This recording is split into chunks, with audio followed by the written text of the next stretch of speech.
السلام عليكم ورحمة الله وبركاته. بسم الله الرحمن الرحيم. نحمده ونصلي على رسوله الكريم. اما بعد، محترم مسلمان دوستو، یہ ہماری خوش قسمتی ہے کہ آج ہم اپنے ملک کا یوم آزادی منا رہے ہیں. آزادی بڑی نعمت ہے، اس کی اہمیت کا صحیح اندازہ انہیں کو ہو سکتا ہے جو کبھی غلام بن چکے ہو یا آزادی کی زندگی کھو چکے ہو. لیکن آزادی کی نعمت کا صحیح لطف اسی وقت اٹھایا جا سکتا ہے جب ہم مقاصد پورے ہو رہے ہو جو ملک کی فلاح و بہبود کے واسطے لائے عمل کے طور پر متعین کیے گئے تھے. اگر کہیں پر ایسا ہو کہ آزادی کے اغراض و مقاصد کو مذہب پھول ڈال کر آزادی کا دن منایا جا رہا اور اس کی آمد پر خوشی و مسرت یا مسرور کا اہتمام کیا جا رہا تو ہم بجا طور سے یہ کہہ سکتے ہیں اور یہ کہیں گے کہ یہ خوشی ادھوری رہی، یہ مسرت ناتمام ہے. محترم حضرات، بہتیت ایک مسلمان یوم آزادی ہمارے نزدیک دو پہلو کا حامل ہے. ایک پہلو ہے جو عام لوگوں یعنی ہندوستان کے سبھی فرقوں گروہ اور مذہب کے ماننے والوں کے لیے ہے. دوسرا پہلو خاص طور سے اسلامی اعتبار سے ہے. آج 15 اگست یعنی یوم آزادی کے موقع پر بہتر ہے کہ اس کو دونوں رکوع اور دونوں پہلوؤں کو اجاگر کیا جائے اور دونوں کے متعلق گفتگو کی جائے. جہاں تک ہو سکے مسلمانوں سے متعلق پہلو کا سوال ہے اس کو ہم دو حصوں میں تقسیم کر سکتے ہیں. ایک یہ کہ اسلام میں آزادی کا کیا مقام ہے، دوم یہ کہ ہندوستان کے مسلمانوں نے ہندوستان کی آزادی کی جدوجہد میں کیا حصہ لیا، اس کے لیے کیا قربانیاں دی. یوم آزادی کا عام پہلو جو سب سے متعلق ہے وہ یہ ہے کہ آزادی کے اغراض و مقاصد پورے ہو رہے ہیں یا نہیں. اسلام میں آزادی کا کیا مقام ہے اور اسلام آزادی کی زندگی کو غلامی پر کس قدر ترجیح دیتا ہے، اس کے جاننے کے لیے فقہ کی کتابوں کا مطالعہ کرنے کی ضرورت ہے جس میں اس موضوع سے متعلق مستقل اقوام قائم کیے گئے. میں یہاں تمام باتوں کا احاطہ نہیں کر سکتا، البتہ مختصراً اور اجمالی طور سے یہ بتانے کی کوشش ضرور کروں گا کہ اسلام میں آزادی کو کیا درجہ حاصل ہے.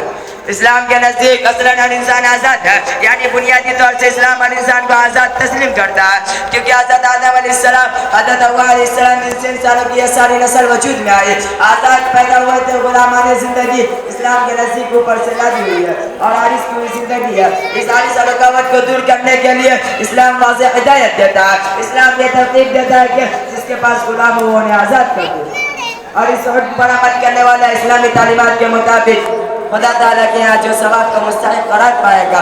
اسلام لونڈی اور غلاموں کے ساتھ اچھا سلوک کرنے اور ان کے حقوق ادا کرنے کی تلقین کرتا ہے. آزادی کا پہلو اسلام اس قدر جاندار ہے کہ اگر کوئی ہنسی ہنسی یا مذاق میں اپنے غلام کو آزاد کر دے تو اس کا مذاق بھی اسلام کے نظیر حقیقت پر محمول کیا جائے گا اور غلام آزاد ہو جائے گا. اگر کوئی شراب کی طرف میں آ کر اپنے غلام کو آزاد کر دے تو اس کا بھی اعتبار کیا جائے گا. رسول خدا صلی اللہ علیہ وسلم نے ایک حدیث میں ارشاد فرمایا کہ تین چیزیں ایسی ہیں کہ ان کی حقیقت و حقیقت ہے، ان کا مذاق بھی حقیقت پر محمول کیا جائے گا. رسول صلی اللہ علیہ وسلم نے ان تین چیزوں میں اس کو بھی شمار کرایا ہے کہ کوئی شخص اپنے غلام یا لونڈی کو مذاق کے طور پر آزاد کرے. یوم آزادی کا ایک خاص پہلو جو مسلمانوں سے متعلق ہے وہ یہ ہے کہ ہندوستان کو غلامانہ زندگی سے نکال کر آزادی کی زندگی عطا کرنے میں ہندوستان کے مسلمانوں کا کیا رول رہا. انہوں نے اس سلسلے میں کیا کارنامے انجام دیا، آزادی ہند کی جنگ میں ان کے کیا خدمات ہے. یہ بات بلا جھجک کہی جا سکتی ہے کہ ہندوستان کی آزادی کی تحریک میں ہندوستانی مسلمانوں نے بڑا سرگرم حصہ لیا، بہت قربانیاں دی، جان و مال کا سے تجزیہ کر ملک کو آزاد کرانے کے لیے تن من دھن لگا دیا. آزادی وطن کی خاطر جان پر کھیل گئے. جیلوں کی آواز آئی ہے انگریزوں کے ناپاک قدم جب ہندوستان میں آئے اور انہوں نے ہندوستان پر قبضہ کرنے کی تدبیریں سوچنی شروع کر دی. اسی وقت سے مسلمان ہندوستان کی تحریک آزادی میں شامل ہو گئے.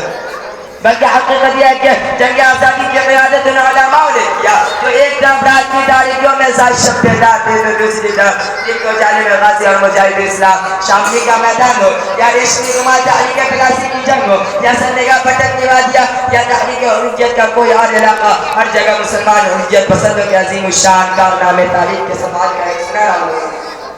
اسیر مالدہ شیخ الہند کی ریشمی رومال تحریک مولانا حسین احمد مدنی، مولانا عبید اللہ سندھی، مولانا محمد علی جوہر، مولانا ابوالکلام آزاد. جہاد آزادی کے ورثہ ستارے ہیں جو آسمان جہاد آزادی پر ہمیشہ چمکتے اور دمکتے رہیں گے. ہندوستان کے مسلمانوں نے اپنے خون جگر سے اس گلشن ہند کو سنوارا. گلستان ہند کے پتے پتے پر مسلمانوں کے روشن کارنامے درج. پتا پتا بوٹا بوٹا حال ہمارا جانے ہے کہ پتا پتا بوٹا بوٹا حال ہمارا جانے ہے. جانے نہ جانے گل ہی نہ جانے باغ گسارا جانے ہے. محترم حضرات، یوم آزادی کا دوسرا پہلو جو میں نے بتایا تھا وہ عام ہندوستانیوں سے متعلق ہے، خواہ وہ ہندو یا مسلم، سکھ ہو یا عیسائی یا کسی اور مذہب کے ماننے والا ہندوستانی ہو۔ حقیقت یہ ہے کہ یوم آزادی ہمارے لیے یوم احتساب ہے۔ آج کے دن ہمیں سوچنا چاہیے کہ ہمارے بڑوں نے آزادی کی جنگ میں لڑنے کے لیے جو خواب دیکھا تھا وہ پورا ہو رہا ہے یا نہیں۔ یہ بات تو بہرحال غلط ہے کہ ہمارے ملک نے اپنے مستقبل کی طرف کوئی پیش رفت نہیں کی، اور مستقبل کے متعلق مجاہدین آزادی نے جو خواب دیکھے تھے وہ ادھورے رہ گئے۔